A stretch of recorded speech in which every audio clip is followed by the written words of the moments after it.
There's been mud on my soul, there's been anger inside me, there's still unforgiven deeds that now it's time to free. I've been trapped inside so long, don't remember how to live, how much of life has passed me by as I slept inside my dreams. Oh yes, sip the waters too, let them wash all over you. Here you are at last, free yourself from past and walk into the new. Be guided by what's true, causing no one harm, least of all. Om Namah Shivaya Gurave Sat-Chit-Anand Murtaye Nishprapanchaya Shantaya Niralambaya Tejase. Satyam Shivam Sundaram Sansarasaram Abhayankaram Dukhaharam Karunavataram Jyotirmayam Swayambhu Prakritistudaram Shivasmarami Jagat Swami Nirvikaram. Om Shanti. In the path of Bhakti, Shiva is known as the Lord of Innocence, the Lord who gets pleased very easily, Ashutosh. And it has been shown that multiple times when anybody worships him, God Shiva looks only at the devotion of that soul. Even if the intention might be nefarious, but still only the purity of heart at that moment is seen, and God just blesses them, no matter who that person is.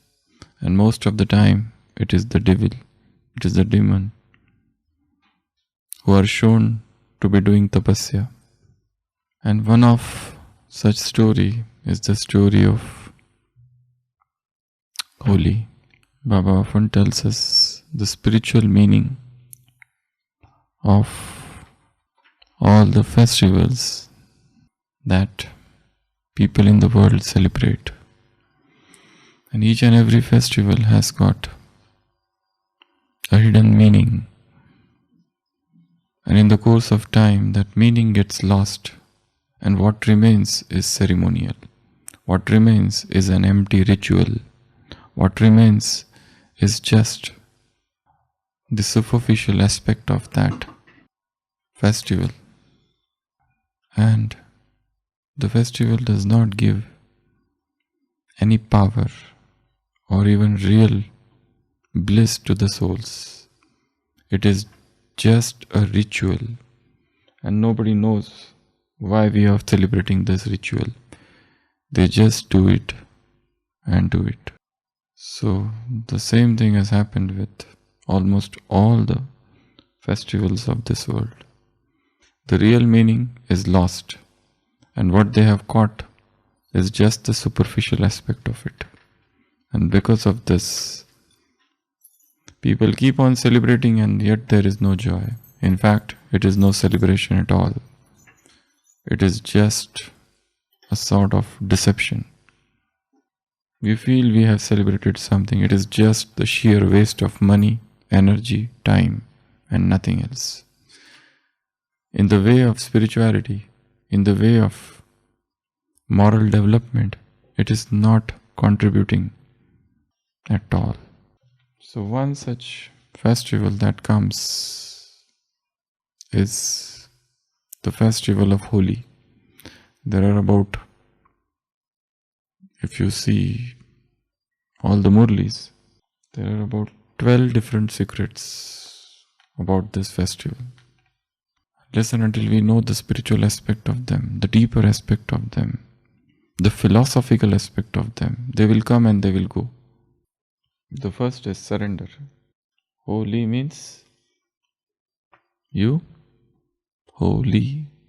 You have become His. You do not belong to the world now. As Bible says, Jesus says to His disciples, I have picked you up from this world.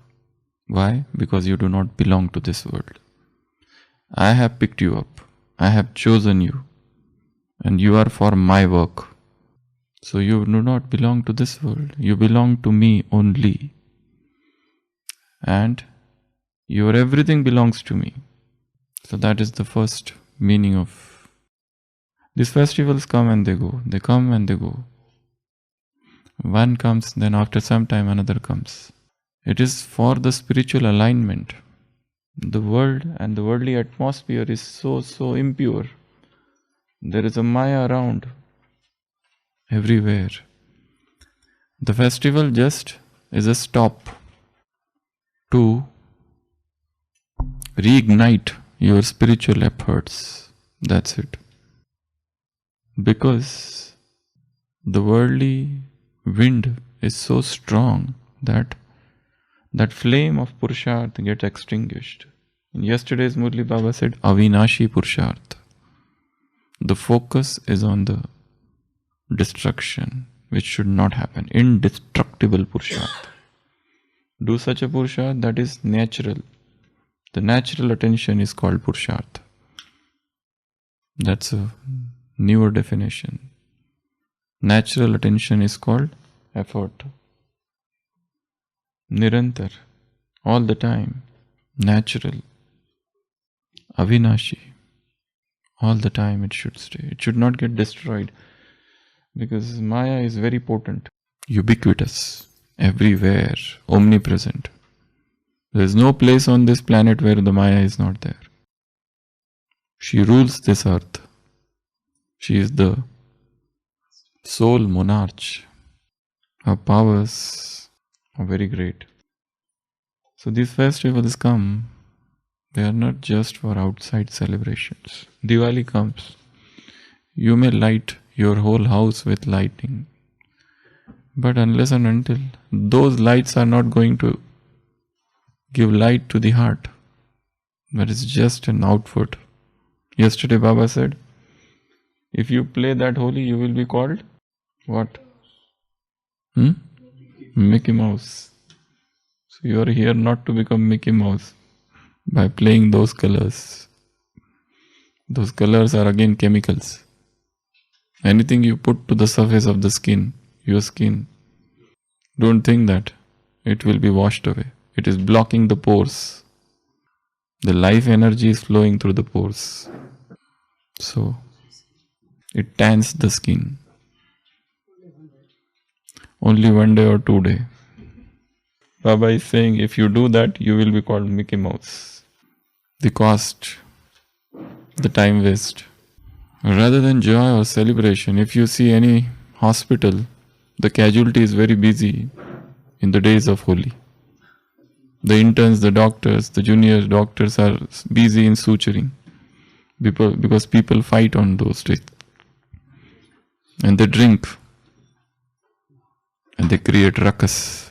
And then they come in the inebriated stage in the hospital. So the first meaning is surrender. The second meaning is purity. Holy means it's pure. Is to revise our oath of purity. It is the purity revision festival. You need to revise your purity oath. You need to brush up the principles of brahmacharya. That is for Holi. Holi is not just outside thing. It is to stop, to pause. Holi is past. Baba says Holi means it is past. Forget it. No matter, past might have been very traumatic, very disturbing. But what you can do now? Are you going to sit and brood over it? Are you going to sit and repent for the things that have happened? Are you going to sit and complain, grumble? Life is not about grumbling. Life is about moving forward. It is the moment forward. If you go back, you can go back just to learn and come out. But don't stay in the past. Past is the old chapter of the book of life. So sometimes you can go, you read that chapter. You find out, yes, this is the mistake. And you learn. But now you have to finish the book. Otherwise your book would be unread. Fourth, it is a festival of victory. It is associated with 3 more stories here again. It's the killing of Putana. We hear her name many times. It is the killing of Kamadev by Shiva. And it is the killing of Hiranyakaksha by Narsimha. So this is an interesting story. As we said, Shiva is Ashutosh. He is the God who gets happy very easily. Anybody can please him. He is the Lord of innocence. And demons have taken advantage of this a lot. They don't go to Vishnu because Vishnu is little clever and cunning as well. They don't go to Brahma because Brahma is highly intellectual. They go to Shiva because he equally respects everybody. Anybody can go to him. And he himself doesn't want anything. He doesn't live in luxuries. He's a god of ascetics. He is a yogi. Yeah. So this one, Hiranyakaksha, he starts tapasya and he pleases Shiva. What you want? But he is extremely clever because of his experience of his fellow asuras. So he says, I should never get killed. I want the boon of immortality, physical immortality. Nor inside nor outside the house, nor up nor down, neither in the day nor at night, nor by any beast or by any god or any human being, nor by any other weapons of this earth. And as usual, Shiva, he is not bothered about his conditions. You have done tapasya for me, I am happy. So be it so. And once he gets the boon, he forgets everything. And now he is trying to become the sole monarch. He stops the worships of all the gods. And you want everyone to worship, that everyone should worship him. He is the sole dictator now. Probably from here that principle of dictatorship started, which was later on taken over by Stalin, Mussolini, Hitler, Idi, and so on. That they want people to worship them. But now the problem is something else. His own son is worshipping somebody else. So it's a great hurt to his ego. He tries to convince his son Prahlad, but then he is not listening. So he tries many methods to kill him. But every time by some divine magical thing, his son is saved. So ultimately he plans something. He has yet another sister, Holika. And she has got the boon that if she wears a particular... She also got boon from Shiva. So Shiva is everywhere. He is all the time giving blessings. No matter who worships him. If you have a pure heart and intention, you get the blessing. Later on you might misuse it.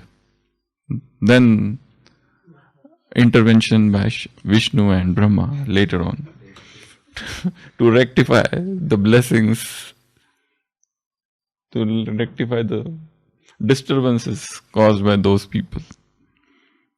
So our scriptures are very funny. So she has a boon that if she wears a particular robe and she sits in fire, she will not get burnt. So she orders her to sit with Prahlad so that this Prahlad should get killed. But the opposite happens.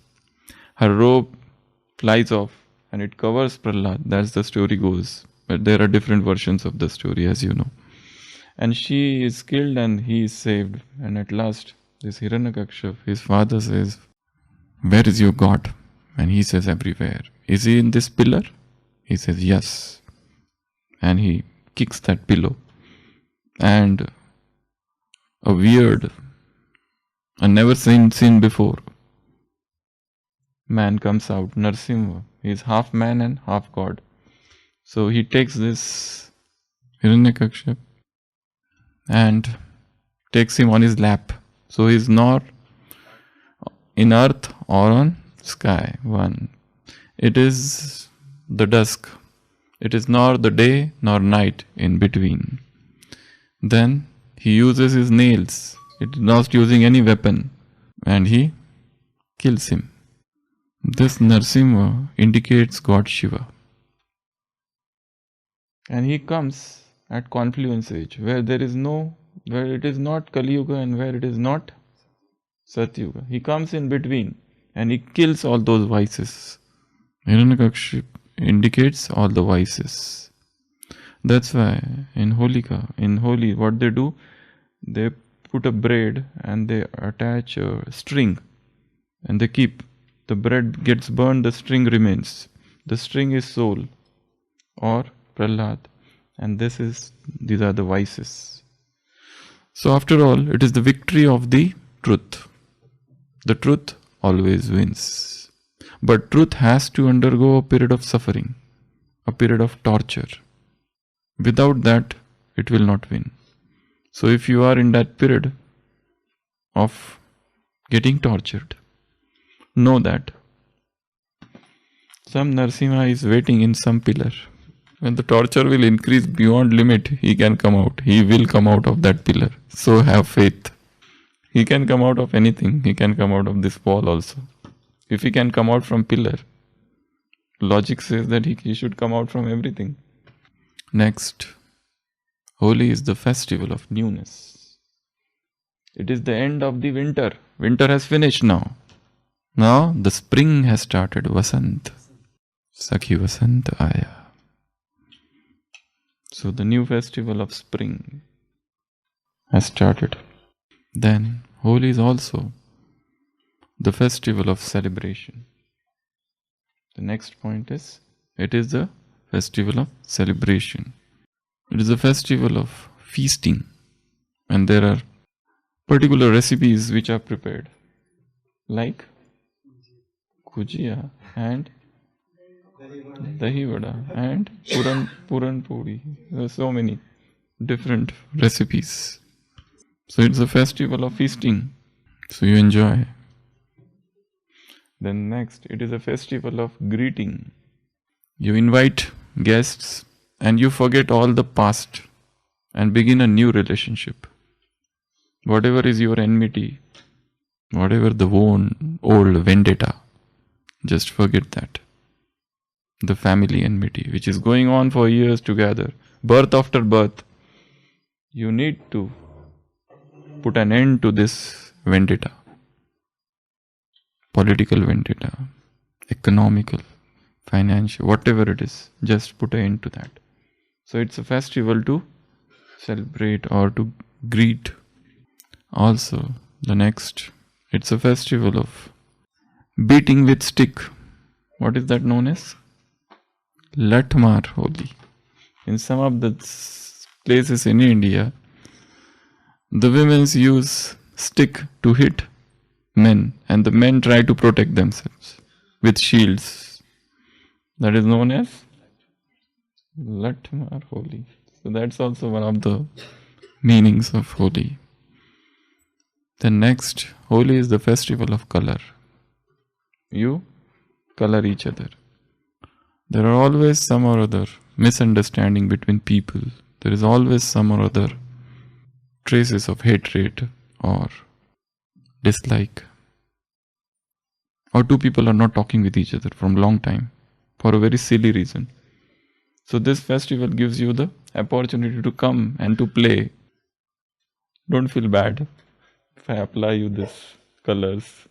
Actually, it is with this purpose it was started. It is not to harm. It is festivity. It is joy. So this is an opportunity. Two people are not talking with each other from last 10 years. Why? Because of some minor misunderstanding. So Holi is a festival to clear misunderstandings. So coloring. Next, Dahi Handi. That's also done in some places. What is that?